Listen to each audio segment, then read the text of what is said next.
Shalom, Jemaat BCS dimanapun kita berada. Mari kita luangkan waktu sejenak untuk merenungkan firman Tuhan pada hari ini. Shalom Bapak Ibu yang dikasihi oleh Tuhan. Hari ini kita akan merenungi firman Tuhan yang saya beri judul Berjalan Menuju Salib, Ketaatan yang Membawa Kemenangan. Kita akan membaca dari Ibrani 5 ayat yang ke-8 sampai ke-9. Dan sekalipun ia adalah anak, ia telah belajar menjadi taat dari apa yang telah dideritanya. Dan sesudah ia mencapai kesempurnaannya, ia menjadi pokok keselamatan yang abadi bagi semua orang yang taat kepadanya. Demikian firman Tuhan. Bapak Ibu yang dikasihi di dalam Kristus, di dalam perjalanan kita menuju salib, ada satu hal yang menandai seluruh kehidupan Yesus, yaitu ketaatannya kepada Bapa. Ayat yang kita baca tadi di dalam Ibrani dengan jelas menyatakan bahwa Yesus, sekalipun anak Allah, dia belajar taat melalui penderitaan yang ia alami. Puncak dari ketaatan ini adalah salib, tempat di mana Yesus sepenuhnya menyerahkan dirinya kepada kehendak Bapa demi menebus kita. Bapak Ibu, sekali lagi kita percaya bahwa keselamatan kita itu tidak bergantung pada usaha atau ketaatan kita, tapi semata-mata pada ketaatan sempurna Kristus. Melalui kehidupan Kristus yang tanpa dosa dan kematiannya yang menggantikan kita, Yesus memenuhi seluruh tuntutan hukum Allah yang kita tidak sanggup penuhi.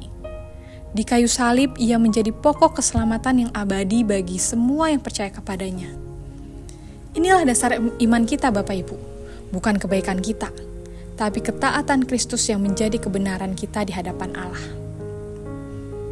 Namun Bapak Ibu, perjalanan menuju salib bukan hanya sekali lagi tentang perjalanan Kristus saja. Kita yang telah ditebus olehnya juga dipanggil untuk hidup di dalam ketaatan kepada Allah. Yesus berkata di dalam Lukas 9 ayat yang ke-23, "Setiap orang yang mau mengikut aku, ia harus menyangkal dirinya, memikul salibnya setiap hari dan mengikut aku." Mengikuti Kristus berarti mengikuti jejaknya Bapak Ibu. Berarti kita belajar taat seperti Dia, bahkan di dalam penderitaan dan kesulitan hidup. Seringkali ketaatan terasa berat karena bertentangan dengan keinginan kita. Kita lebih mudah mengikuti kehendak sendiri daripada tunduk pada firman Tuhan. Namun Yesus menunjukkan bahwa ketaatan bukanlah beban, melainkan jalan menuju kemenangan. Melalui ketaatannya yang sampai mati, ia mengalahkan dosa dan maut. Dan melalui ketaatan kita kepadanya, kita mengalami kehidupan yang sejati di dalam Dia. Bapak Ibu, di dalam masa prapaskah ini, mari kita bertanya kepada diri kita sendiri. Apakah saya sudah sungguh taat kepada Tuhan? Adakah area di dalam hidup saya yang masih saya pertahankan sesuai kehendak sendiri, bukan kehendak Tuhan?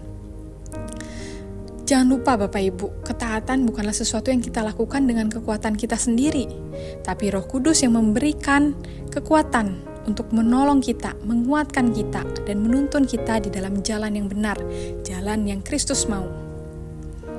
Mari kita berjalan menuju salib dengan hati yang penuh ketaatan, percaya bahwa di dalam ketaatan kepada Kristus ada kemenangan sejati. Ketika kita menyerahkan kehendak kita kepadanya, kita tidak kehilangan apapun. Sebaliknya, kita menemukan kehidupan yang penuh dengan damai sejahtera dan sukacita di dalam Dia. Mari kita berdoa. Tuhan, Engkau telah menunjukkan kepada kami ketaatan yang sempurna kepada Bapa, bahkan sampai mati di kayu salib. Hari ini Tuhan, kami memohon, kiranya Engkau yang mengajar kami untuk hidup di dalam ketaatan kepadamu. Bukan karena kekuatan kami sendiri, tapi karena kasih karunia-Mu yang bekerja di dalam hidup kami. Tolonglah kami ya Tuhan untuk semakin menyerahkan kehidupan kami kepadamu dan berjalan di jalan salib dengan penuh iman. Mungkin ada hal-hal yang kami takutkan, ada hal-hal yang membuat kami gentar. Kami takut dengan penderitaan, tapi biarlah tangan-Mu yang terus memegang tangan kami, sehingga ketika kami berjalan, ketika kami mentaati diri-Mu, Engkau berjalan bersama-sama dengan kami, sebab hanya Engkaulah yang memberikan kami kekuatan, Engkau yang memberikan kami sukacita di tengah-tengah kehidupan kami. Sekali lagi Tuhan, kami bersyukur untuk pengorbanan-Mu yang sempurna, dan biarlah kami bisa hidup memuliakan nama-Mu. Di dalam nama Tuhan Yesus kami berdoa. Amin. Demikian renungan harian kita pada hari ini. Mari kita terus rindu menjadi murid Kristus bersama keluarga Allah. Tuhan Yesus memberkati.